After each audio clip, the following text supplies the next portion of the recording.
முருங்கைக்காய் தொக்கு செய்கிறதுக்கு 3 முருங்கைக்காயை கட் பண்ணி தண்ணி ஊற்றி வேக வச்சுக்கலாம்.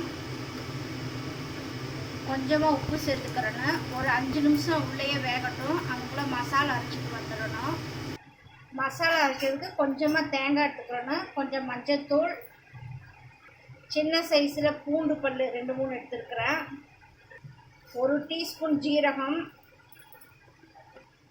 1 டீஸ்பூன் சோம்பு, மிளகாய்த்தூள் 1 டீஸ்பூன்,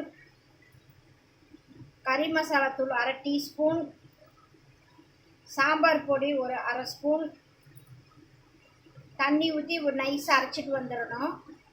நைஸாக அரைச்சிட்டு வந்தாச்சு. முருங்கைக்காய் வெந்துட்டுருக்கு.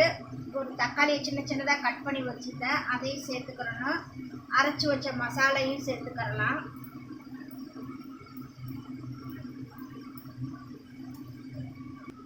கொஞ்சமாக தண்ணி சேர்த்துக்கலாம். ஏற்கனவே தண்ணி இருக்குது. முருங்கைக்காய் வேகிறதுக்கு அளவாக சேர்த்துக்கிட்டா போதும்.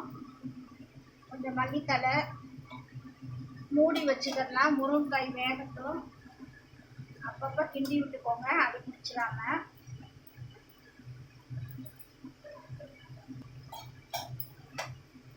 இன்னும் கொஞ்சம் தண்ணி இருக்குது, வத்தட்டும். தண்ணி நல்லா சுண்டிடுச்சு. இப்போ முருங்கைக்காய்க்கு தாளிச்சுக்கலாம். ஒரு தாளிக்கிற கரண்டி அடுப்பில் வச்சு எண்ணெய் ஊற்றி கடுகு சேர்த்துருக்குறேன். ஒரு வரமிளகாய், கொஞ்சம் கருவேப்பிலை, கட் பண்ணி வச்ச வெங்காயம் நல்லா வதங்கட்டும். வெங்காயம் நல்லா வதங்கிடுச்சு. தாளிச்சதை முருங்கைக்காய் மசாலா சேர்த்துடலாம். மல்லித்தலை போட்டு இறக்கி வச்சிடலாம். முருங்கைக்காய் தொக்கு ரெடி ஆயிடுச்சு.